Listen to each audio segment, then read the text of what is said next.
The steady hum of the aircraft blended seamlessly with the quiet murmurs of passengers settling into their seats. The soft clinking of glasses echoed as flight attendants prepared for takeoff, and the faint rustling of newspapers filled the air. In the heart of the first-class cabin, where exclusivity and comfort were expected, an elderly black man adjusted himself in his seat.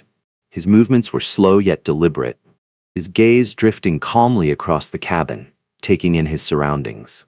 Beside him, Vivian Lancaster let out a sharp exhale, shifting in her seat as though his very presence had unsettled her carefully curated travel experience. Dressed in an expensive designer ensemble, her manicured fingers tapped impatiently against the armrest. Her expression hardened with each passing second.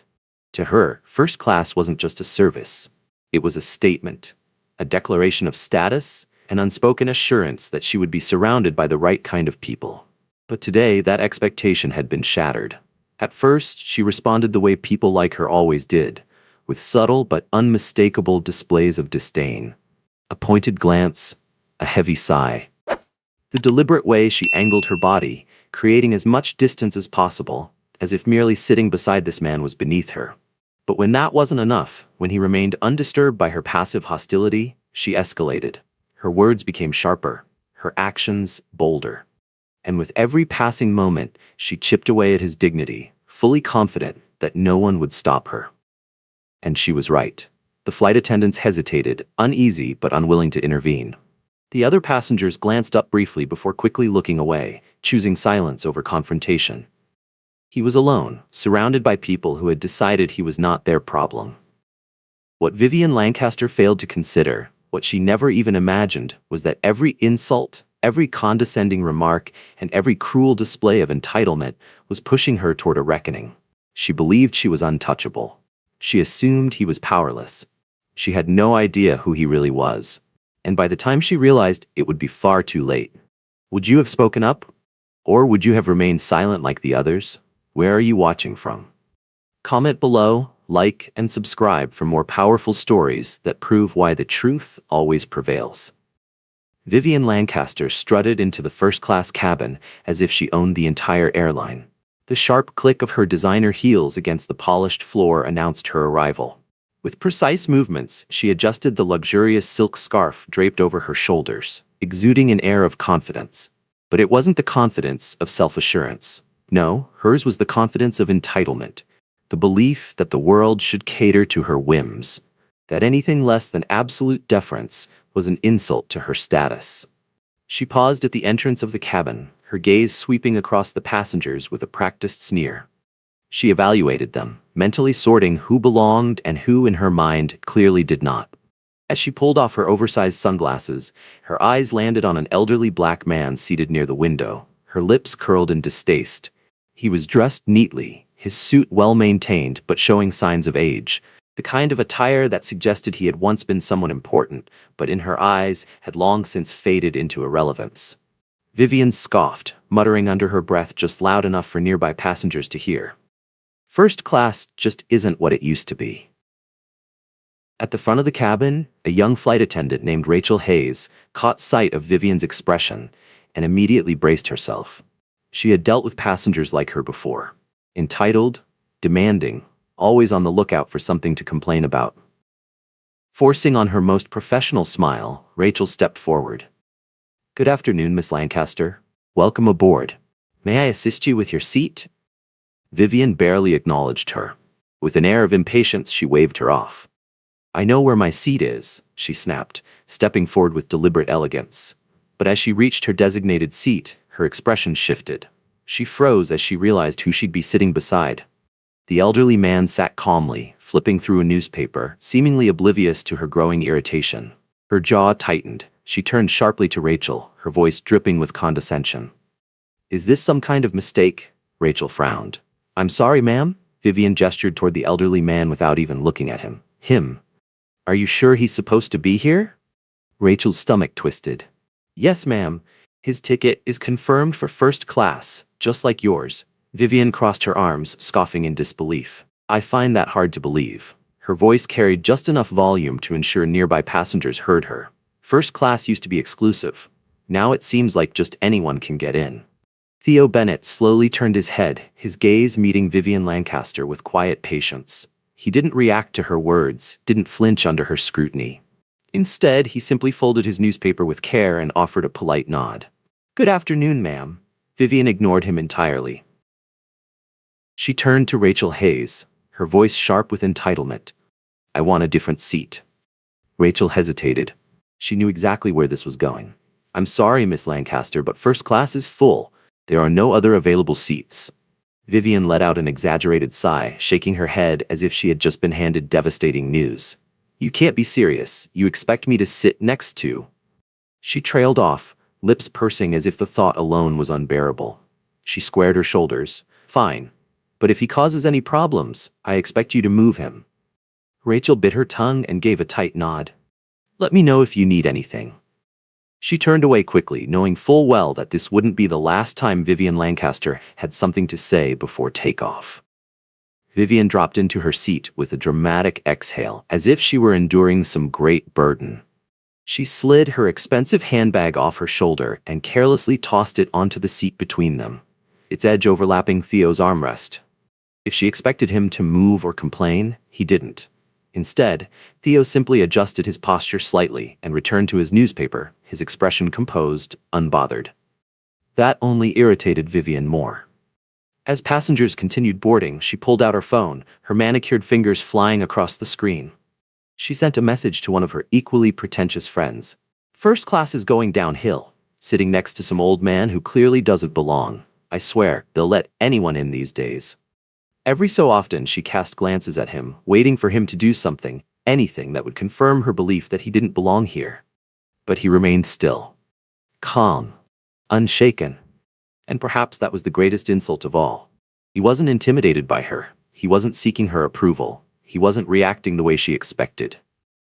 The engines hummed as the last passengers settled in. The flight attendants moved through the aisles, performing their final checks. Vivian stole one last look at the man beside her and rolled her eyes. "This is going to be a long flight." She sighed loudly, shifting in her seat as though the very act of sitting beside him was exhausting. Then, without a word, she lifted her oversized designer handbag and dropped it onto Theo's lap. The weight of it landed heavily against his stomach. He let out a slight, startled breath, his hands hesitating before he carefully lifted the bag and placed it back onto the seat between them. Vivian's eyes snapped to him. "What do you think you're doing?" she asked, her tone sharp. His voice was quiet, almost apologetic. "I just thought—" Vivian scoffed. "That was your first mistake." She grabbed the bag and shoved it back onto his lap. "You hold it. I don't want it on the floor." His hands trembled slightly as he adjusted its position so it wouldn't press too hard against his ribs. He nodded once, avoiding her gaze. Vivian smirked. No one interfered. The surrounding passengers either pretended not to hear or simply chose to do nothing. That silence, that lack of resistance, fueled her. She stretched out her legs, turning toward him with feigned curiosity. "So what's your deal? Retired? Let me guess, factory worker? Or were you one of those guys standing outside of a gas station with a sign that says, 'Need work'?" Theo's grip tightened around the handbag, but he didn't respond. His lips pressed into a thin line, his posture stiffening slightly. Vivian grinned.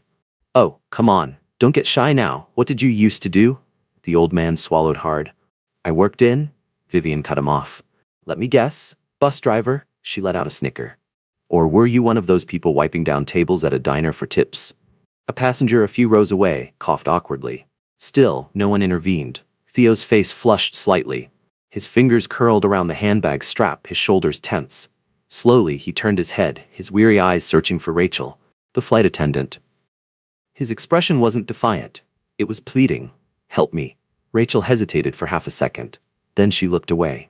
Vivian's smirk widened. No one was going to stop her. She leaned in, lowering her voice just enough so only Theo could hear. "You don't belong here." Theo Bennett exhaled shakily. His breathing was uneven, and for a moment, it looked as though he might say something. But instead, he simply lowered his head. And Vivian Lancaster smiled. Vivian Lancaster sat back, savoring the moment, the smirk on her lips barely concealed. "Rachel," she called sweetly. The young flight attendant stepped forward, her expression carefully neutral. "Yes, Miss Lancaster?" Vivian gestured lazily toward Theo Bennett. "Are you sure he's supposed to be here?" Rachel's mouth opened slightly, then closed again. She hesitated before forcing a tight-lipped smile. His ticket is valid, Vivian scoffed, shaking her head. That's not what I meant. First class has standards, doesn't it? She raised an eyebrow, waiting. Rachel hesitated, her posture stiff. Then, finally, she said nothing. Vivian turned back to Theo, her smirk widening. See? She murmured. Even she knows you don't belong here. The elderly man's fingers trembled as he gripped the armrest. His gaze was fixed on the seat in front of him, his face drained of color. He looked tired, defeated. And that was exactly what Vivian Lancaster wanted. She smiled in satisfaction. Rachel, I want another seat. Rachel's voice was tight. I'm sorry, Miss Lancaster, but first class is full. Vivian rolled her eyes, exhaling dramatically. Fine, but if he so much as breathes too loudly, I expect you to move him. Rachel nodded stiffly and walked away. Vivian tapped her manicured fingers against the armrest, feeling a flicker of irritation. The old man was too quiet, too passive. He had barely spoken, barely defended himself, just sat there as if accepting his place beneath her. That should have satisfied her. But it didn't. It wasn't enough. Her gaze drifted to the neatly folded newspaper in his hands. Without warning, she snatched it from him. Then, before he could react, she tore it in half. The sharp, unforgiving sound of ripping paper filled the air. Theo's frail hands froze mid-air, as if unsure of what to do. His lips parted slightly, his eyes darting between the shredded remains of his paper. Vivian smirked. Oops, clumsy me. She let the torn pages fall to the floor, brushing off imaginary dust from her fingers. You probably weren't reading anything important anyway. What was it? Coupons? Obituaries? She scoffed. Figures. The old man didn't move. His eyes, filled with something unreadable, flickered for a moment before lowering to his lap. His fingers twitched slightly, as if resisting the urge to reach for the scattered scraps. Vivian leaned back with exaggerated ease, adjusting herself in her seat. Then suddenly, she slammed her seat backward. There was a sickening thud as the impact crushed into Theo's knees. A sharp inhale escaped him. His hands gripped the armrest tightly, his knuckles turning white. He didn't cry out. He didn't protest, but the pain was obvious in the way his legs tensed, in the slight trembling of his fingers. Vivian turned her head slightly, her lips curling in mock surprise. Oh, sorry, she said, though she made no effort to adjust her seat. Did that hurt? You should really keep your legs out of the way. This is first class, not a public bus. Theo pressed his lips together, his breathing unsteady. Vivian chuckled under her breath. She could see it now, his discomfort, his humiliation, his exhaustion. He was trying to stay composed. She was slowly breaking him down. Across the aisle, a man shifted uncomfortably in his seat, his fingers tapping anxiously against his tray table. A woman in the row ahead peeked over her shoulder, her gaze lingering for a second before she turned away. But still, no one said a word. No one did anything. Rachel stood a few rows away, her posture stiff, her hands clasped tightly together. She saw everything, but she didn't move. Vivian let out a soft, victorious sigh. This was control. She stretched out her arms, then kicked her foot forward, lightly nudging Theo's shoe. His reaction was immediate. His hands clenched into fists for a brief moment, then just as quickly he forced them to relax. Vivian grinned. Relax, she said, her voice coated with fake amusement. It's just a little space issue. But you wouldn't know about that, would you? I bet you've never had this much legroom before. Theo remained silent, but his breathing had changed. It was uneven now. Vivian tilted her head, studying him like a predator watching wounded prey. Rachel took a small step forward as if debating whether to intervene. Vivian caught the movement immediately. She turned to her, her voice sweet but with a dangerous edge. Rachel? Rachel hesitated. Yes, Miss Lancaster? Vivian placed a hand dramatically over her chest. I feel a little cramped. Is there another seat available? Somewhere more comfortable? Rachel hesitated again, shifting awkwardly on her feet. I'm sorry, ma'am. First class is full. Vivian clicked her tongue, feigning disappointment. That's unfortunate. Well, I hope he understands that I need my space. After all, I paid for it. Theo's shoulders sank slightly. He looked like he wanted to disappear into the seat. Vivian smirked. She had all the power in this moment. And yet, it still wasn't enough. Vivian Lancaster clicked her tongue in mock disappointment. That's unfortunate. Well, I hope he understands that I need my space. After all, I paid for it. She watched as Theo Bennett's shoulders sank slightly, his posture shrinking inward. He looked like he wanted to disappear into the seat. Vivian smirked. She reached for her phone and snapped a picture. "Just documenting my flight experience," she murmured, her voice dripping with amusement. "I'm definitely leaving a review." Theo turned his face away. But it didn't matter. She had already taken the photo. Vivian leaned back in her seat, casually scrolling through her phone as if nothing had happened. She had humiliated him, hurt him, and she had claimed her dominance. Yet still, he remained silent. His posture was stiff, his hands clasped tightly together as if he were holding himself together. His breathing was shallow, and he looked like he wanted to sink into the chair and disappear. But that wasn't enough. Vivian wanted to see him break. She picked up her glass of water, taking a slow sip, rolling the cool liquid over her tongue. Then, with a subtle twitch of her wrist, she let the cup slip from her fingers. It tumbled downward, tilting just enough to spill water across the floor. A few drops splattered against Theo's shoe, darkening the aged leather. The rest pooled into a small, clear puddle beside his feet. Vivian gasped dramatically, pressing a hand to her chest. "Oh no, my water spilled." Her eyes flickered toward Rachel Hayes, feigning distress. "This is unacceptable. Someone could slip." Rachel's lips parted slightly. "I can clean that up, ma'am." Vivian shook her head. No, I think our friend here can handle it." She turned her gaze toward Theo, her smile sickly sweet. "I mean, he's just sitting there, might as well make himself useful." Theo froze. His fingers twitched slightly. His body was rigid with humiliation. Rachel hesitated, shifting her weight as if she wanted to object. But then, she glanced at Vivian's expectant expression, and she lowered her gaze. The silence that followed was suffocating. Vivian tapped her nails against the armrest, tilting her head. "What's the problem?" she asked, her tone mocking. "I thought older folks liked keeping things neat and tidy." She gave him a pointed look. "Or do you expect first-class service to cater to you?"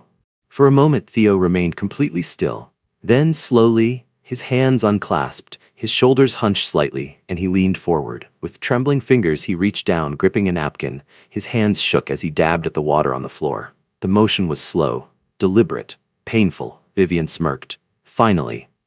She nudged Rachel with her elbow. "See? Some people just need a little motivation." Rachel's expression remained carefully blank, but she didn't move. No one did.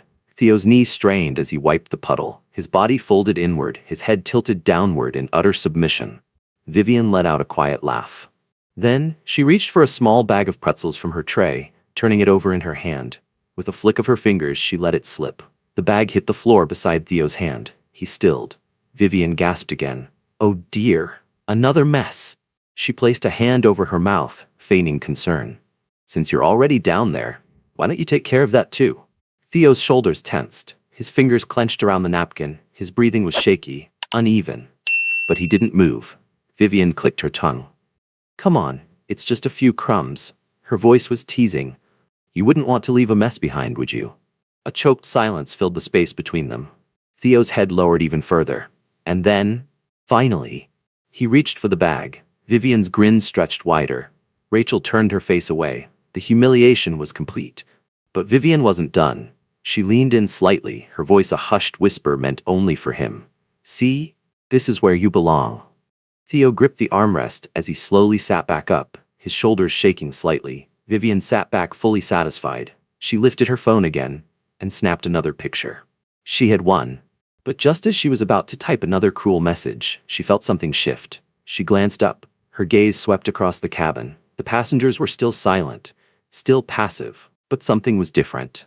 There was tension now, something lingering in the air. Vivian's gaze flickered toward the front of the plane. Rachel was speaking with another flight attendant, her expression unreadable. Vivian leaned back, watching Theo Bennett with amusement. He had cleaned the mess she made. He had endured. But for the first time, something felt off, and she wasn't sure why. Vivian Lancaster had already humiliated him. She had thrown insults, stripped him of his dignity, and forced him into submission. But it wasn't enough. She wanted to see real defeat. Her gaze flickered toward Theo Bennett's face, taking note of how he squinted slightly, struggling to focus on the seat in front of him. Then, she noticed them. Thin, old-fashioned glasses perched delicately on his nose. A slow smirk curled her lips. Without hesitation, she snatched them off his face. Theo flinched, his breath hitching. His hands instinctively reached for the empty space where his glasses had been. "Please," he murmured, his voice barely above a whisper. I need those. Vivian twirled the glasses between her fingers, inspecting them as if they were some cheap trinket. Wow, these are ancient. Do they even make frames like this anymore? She held them up to the cabin lights, pretending to examine them. Theo's eyes followed the movement desperately, but his vision was blurred, unfocused, lost. He reached forward cautiously, his fingers stretching toward them. But Vivian leaned away, keeping the glasses just out of reach. Oh, you really do need them, huh? She mused, her tone thick with amusement. That's kind of sad. She tilted her head, mocking sympathy. I don't know, though. They don't really fit the whole first-class aesthetic. She smirked. They make you look poor. Before he could say another word, she tossed the glasses into the aisle. They skidded across the floor. And then, a flight attendant stepping forward brought her heel down directly on them. A soft, sickening crunch filled the air. The sound was quiet, but final. Theo froze. His hands hovered mid-air, his lips slightly parted. He blinked rapidly, as if trying to process what had just happened. His body tensed, his fingers curling into fists, then slowly unclenching. His breathing became uneven, shaky. Vivian let out a dramatic gasp, placing a hand over her mouth. Oh no, that was an accident, I swear. She pressed her lips together, fighting back laughter. You probably weren't using them for anything important, right? Theo didn't respond. His shoulders slumped, his head lowered slightly, as if trying to hold himself together. Across the aisle, Rachel Hayes hesitated before stepping forward. Carefully, she bent down and picked up what remained of the glasses. The frames were bent beyond repair. The lenses, cracked to pieces. Rachel glanced at Theo, her lips parting slightly as if she wanted to say something. Then, she looked at Vivian. Vivian raised an eyebrow expectantly. Rachel's shoulders stiffened. She exhaled slowly and turned away. Vivian smirked. Theo was now completely vulnerable. He couldn't see properly, couldn't read, couldn't even look around without the world becoming an indistinct blur. He just sat there, silent, staring down at his lap, his face pale. Vivian reached for her phone and snapped another picture. That's a shame, she said, tucking her phone away. You should be more careful with your things. Theo's fingers twitched slightly, but he still didn't speak. Vivian let out a long, exaggerated sigh and leaned back. She had won. And yet, something felt different. She could sense it in the air. The atmosphere in the cabin had shifted. Something had changed. She glanced up, scanning the row ahead. Passengers still sat quietly. Still avoided eye contact, yet there was something unnatural about the stillness now. Rachel was whispering to another flight attendant. Her movements stiff. A businessman, 2 rows ahead, no longer pretended to read his tablet. His gaze lingered on Vivian, just a second longer than before. Vivian crossed her legs, letting out a dramatic sigh as she turned to Rachel. All right, I've been more than patient, but this arrangement isn't working for me. Her voice was laced with irritation. I need my space, and frankly, I shouldn't have to sit next to someone who clearly doesn't belong here. Rachel's jaw tightened slightly. Ms. Lancaster, she said carefully, I've already informed you that first class is full. There are no other seats available. Vivian gave a slow, condescending smile. Oh, I know that. She leaned in slightly. But I wasn't talking about me. She flicked a lazy hand toward Theo. I was talking about him. The old man stirred slightly, his hands tightening around the edge of his seat. Without his glasses, the world around him was blurred, disorienting. Rachel hesitated, glancing toward the front of the cabin. Ms. Lancaster, that's not how seating arrangements work. He has a first-class ticket. Vivian scoffed, shaking her head. And I'm a paying first-class passenger who expects a certain level of comfort. She leaned in, her voice low. I don't think you want me filing a complaint, do you? Rachel's lips pressed into a thin line.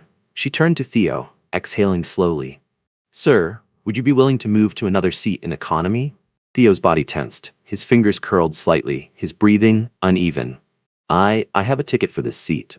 Rachel shifted uncomfortably. I understand, sir, but it might be more comfortable for everyone if... Vivian cut in. Oh, stop acting like this is a debate, just do it already. Theo turned slightly, his unfocused eyes searching for something. Any sign of resistance, any hint of support. But there was nothing. No one moved. No one spoke up. Passengers averted their gazes. A businessman busied himself with his laptop. A woman in the row ahead adjusted her air vent. No one wanted to get involved. A deep breath rattled in Theo's chest. Slowly, his fingers released their grip on the armrest. Vivian tapped her nails against the tray table. Impatiently. With great effort, Theo reached for his cane. His movement was slow, strained. His back hunched slightly as he pushed himself upright. Without his glasses, the world was unstable. A blurred, unfamiliar haze. He had to pause for a moment, steadying himself. Vivian rolled her eyes. "You're taking too long." Rachel stepped forward. "Sir, let me assist." "No," Theo murmured, voice barely audible. "I can manage." He took a step forward, and the cabin watched in silence. Vivian Lancaster lowered her voice, her tone dripping with entitlement.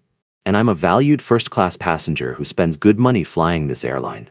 I don't think you want me lodging a complaint, do you?" Rachel Hayes' lips pressed into a thin line. She turned toward Theo Bennett, exhaling slowly. "Sir, would you be willing to move to another seat in economy?" Theo's body tensed. His fingers curled slightly, his breathing uneven. "I have a ticket for this seat." Rachel shifted uncomfortably. "I understand, sir, but it might be more comfortable for everyone if..." Vivian cut in sharply. "Oh, stop acting like this is a debate. Just do it already."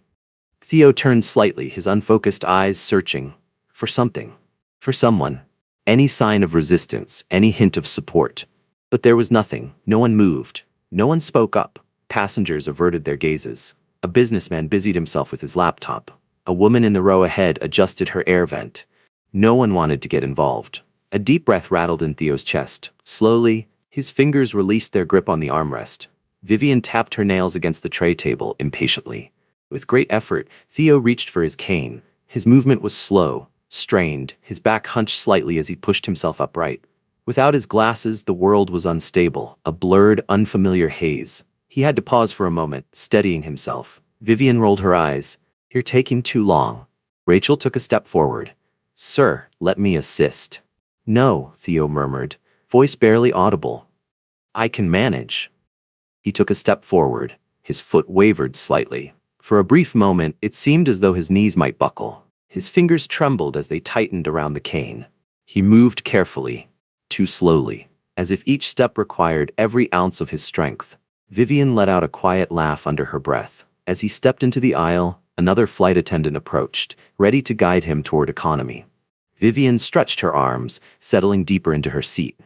Honestly, this flight just got so much better. Theo took another unsteady step. But, without his glasses, his depth perception failed him. His cane tapped too far ahead, his balance wavered, and then, his foot caught on the edge of a seat. His body lurched forward. A sharp gasp escaped his lips as his knee buckled completely. He collapsed. His cane clattered to the ground as his body hit the narrow aisle with a dull, sickening thud. The sound reverberated through the cabin. For a moment, there was only silence. Then, a soft groan escaped Theo's lips. His body trembled as he struggled to lift himself. His hand groped blindly, trying to find something, anything to hold on to. But his world was a smear of color, and his arms too weak to support his weight. Slowly, painfully, Theo tried again. His fingers slipped against the cold floor. No one moved to help him. Vivian tilted her head, smirking. "Maybe he should just stay there," she said casually. "Might be the safest place for him." A few muffled coughs echoed from the surrounding seats. A man cleared his throat. But still, no one reached out. Rachel exhaled sharply, then bent down to assist him. Vivian's voice was sharp. "Is this really a good use of your time? I mean, I am still waiting for another drink." Theo's hand twitched. His breath came faster, shallower. Finally, he managed to press one palm against the floor, pushing himself up inch by inch. His body trembled from the effort, his back curled inward, his movements slow and painful. After what felt like an eternity, he was on his feet again. His hand shook violently as he reached for the cane. A flight attendant had retrieved it for him. He took it, nodding slightly. He didn't speak. His humiliation was complete. Vivian let out a satisfied sigh and turned toward Rachel. "Now, about that drink." Rachel opened her mouth, hesitated, then simply nodded and walked away.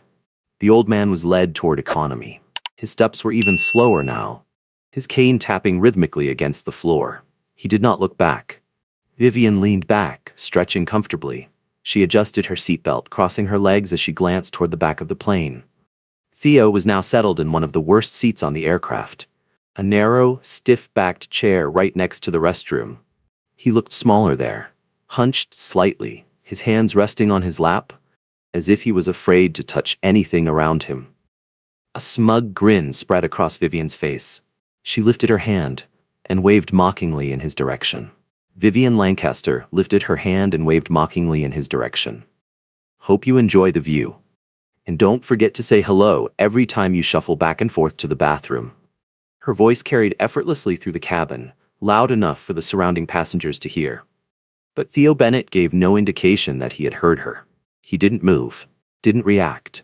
Vivian smirked and leaned toward the businessman seated across the aisle. She lowered her voice, but just enough to still be heard. Finally, things are back to normal. First class should be exclusive, not some free-for-all experiment. She let out a light chuckle, shaking her head. If they keep letting just anyone sit here, what's next? Free upgrades for people who look sad enough? No one responded. The businessman continued staring at his laptop, his fingers unmoving on the keyboard. A woman in the row ahead straightened her posture slightly, but she didn't turn around. Vivian leaned back in her seat, pleased with herself. Then, Rachel Hayes approached, holding a drink tray. Her movements were stiff, her grip tense as she placed a fresh glass of wine in front of Vivian. Vivian accepted it with a smirk. You know, Rachel, I think I just saved your airline from turning into a charity. She swirled the wine in her glass. If I hadn't spoken up, we'd all still be stuck sitting next to him. Rachel's expression didn't change. Is there anything else I can get for you, Miss Lancaster? Vivian tapped a manicured nail against the rim of her glass. No, I'm good. But you might want to keep an eye on him. Who knows, he might try sneaking back up here when no one's watching. Rachel exhaled slowly, gave a small nod, and walked away. Vivian settled into her seat, sipping her wine. She unlocked her phone and typed into her group chat. Mission accomplished. Got rid of the old man. First class is first class again. She locked her screen and placed the phone on her lap. The satisfaction of winning was settling in now. Then, a sharp jolt ran through the plane. Vivian's glass trembled slightly in her hand. She clicked her tongue in annoyance as a few drops of wine spilled onto a napkin. A second jolt followed, stronger than the first. Overhead, the seatbelt sign flickered on. A soft chime rang through the cabin. Then, the captain's voice came through the speakers, steady but firm. Ladies and gentlemen, the seatbelt sign is now on. We are experiencing some unexpected turbulence. Please remain seated and ensure your seatbelts are fastened. Vivian adjusted her belt with an irritated sigh. Perfect. As if this flight wasn't annoying enough already. The turbulence continued, but something else caught her attention. A sound from the back of the plane, a sharp cough. At first, Vivian barely registered it. It was distant, blending into the white noise of the cabin. Then, another cough, this time more strained, more deliberate. Vivian turned her head slightly. Theo Bennett was still. But something was different now. His shoulders were tense, his breathing uneven. His hand had moved from his lap to his chest, pressing lightly against the fabric of his shirt. At the front of the cabin, Rachel, who had been securing a cart near the galley, paused. Her gaze shifted toward the back of the plane. Then, another cough. This time, a wheezing sound followed. Passengers in economy were now looking toward Theo. A flight attendant stepped forward, speaking in a low, urgent voice. Vivian tapped her fingers against the armrest, watching. Oh, what now? She muttered. Theo's breathing had become irregular. His shoulders rose and fell unevenly. His grip on the armrest tightened. His fingers trembled slightly as he struggled to take in another breath. Rachel stepped forward quickly, her tone sharper now. Sir, are you all right? Vivian frowned slightly. She wasn't concerned, but she could tell that something about the atmosphere in the cabin had shifted. The turbulence rattled the plane again. But this time, no one paid attention to it. All eyes were on the frail figure near the back of the plane, struggling to draw in air. A flight attendant lifted the intercom to her lips. We need medical assistance in economy. Vivian tilted her head, watching as the situation unfolded. The tension in the air was undeniable now. Passengers whispered to one another. Rachel moved with urgency. Vivian took another sip of wine, unfazed. Let them deal with it. She had nothing to worry about, or so she thought. Vivian Lancaster's blood turned cold. Passengers twisted in their seats, their eyes flickering between the image on the screen and the frail old man struggling for breath near the restroom. At the front of the cabin, Rachel Hayes took a slow step forward, her face frozen in horror. No, she whispered, barely audible. Vivian's chest tightened. No, this can't be right. The businessman near the aisle looked around, his voice rising. That's him, the chairman of the airline. His voice grew louder. "We just threw the chairman of the airline into the back row." A sharp gasp rippled through the cabin. A woman covered her mouth with both hands. Rachel whirled around and rushed down the aisle. She passed frozen passengers, past stunned faces, and dropped to her knees in front of him. "Sir, Mr. Bennett," her voice shook. We didn't know. We had no idea." Her hands clasped together. "Please, forgive us." Vivian couldn't breathe. Theo Bennett exhaled slowly. The oxygen mask covered most of his face, but even in his weakened state, his presence dominated the room. He looked at Rachel, at her desperate, horrified expression, but he said nothing. Vivian's hands trembled. "This isn't happening." The businessman near the aisle ran a hand through his hair, still staring at the phone. "Jesus Christ," he muttered. "We let that woman treat him like dirt." Vivian's stomach twisted violently. All around her, passengers were realizing the truth. The ones who had watched silently, the ones who had turned their backs, the ones who had let it happen. They all knew now. Vivian's breath came short and fast. Rachel was on her knees, begging for forgiveness. Passengers whispered. A man muttered something about legal repercussions. A woman near the window shook her head in disbelief. Then, Vivian felt it. The weight of their stares, 100 eyes turning toward her, watching, judging, her hands clenched into fists. This wasn't how the flight was supposed to go. But worst of all, this wasn't over.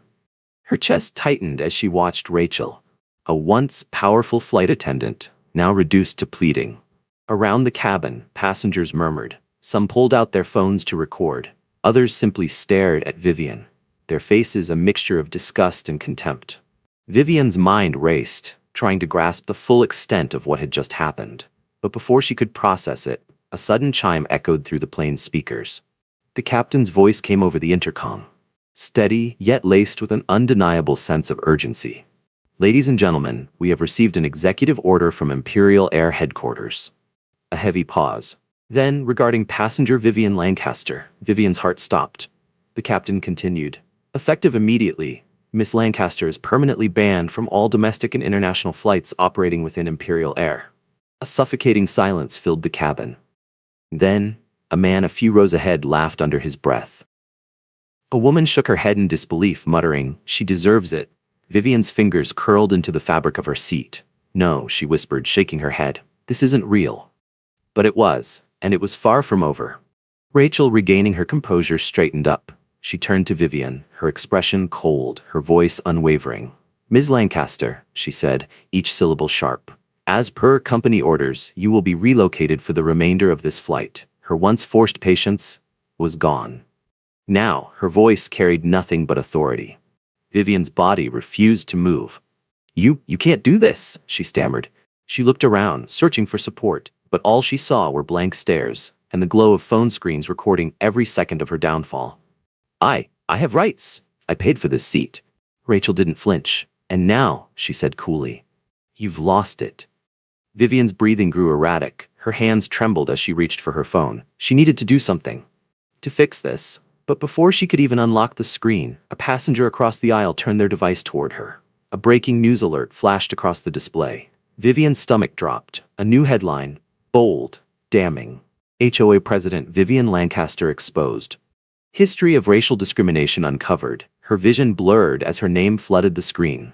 Notification after notification, accompanied by images of past complaints, lawsuits, dozens of testimonies from former neighbors, employees, victims of her cruelty. Then, another alert popped up. Another scandal, another resurfaced video. Vivian's pulse pounded in her ears. Someone read a tweet aloud. "Her entire history is out. They found everything." The walls were closing in. Vivian Lancaster, who had always been in control, was watching her empire crumble, and there was nothing she could do to stop it. Vivian Lancaster opened her mouth to protest. But Rachel Hayes didn't wait for her response. She simply gestured toward the aisle. "Now." A command, not a request. Vivian's legs felt weak as she stood. The weight of 100 eyes pressed down on her. Passengers shifted to let her through, though some didn't even bother hiding their smirks. As she took a single step forward, another headline flashed across a nearby screen. Vivian Lancaster's assets frozen amid investigation. Family severs ties. Her breath caught in her throat. "No," she whispered. The passenger in front of her turned their screen slightly, revealing a formal statement. It bore her family's name, their seal. And then, she read the words that sent her world crashing down. We, the Lancaster family, do not condone the actions of Vivian Lancaster. Effective immediately, we are cutting all financial and personal ties with her. We will not provide legal assistance. Her knees nearly buckled. Her family had abandoned her. A deep, suffocating panic rose in her chest. As she stumbled toward the back of the plane, forced to take the very walk of shame that she had once made Theo Bennett endure. But unlike him, no one pitied her. A flight attendant shoved her into a cramped, foul-smelling seat near the restroom. Her once pristine first-class ticket reduced to nothing but a worthless scrap of paper. She pressed a trembling hand to her forehead, trying to steady her breath. But the whispers wouldn't stop. The headlines wouldn't stop. The realization wouldn't stop. Everything she had built, her wealth, her status, her influence, gone. For the first time in her life, Vivian Lancaster had absolutely nothing. At the front of the cabin, Theo Bennett sat comfortably. He exhaled slowly, his eyes closing, finally at peace. Justice had been served. The end.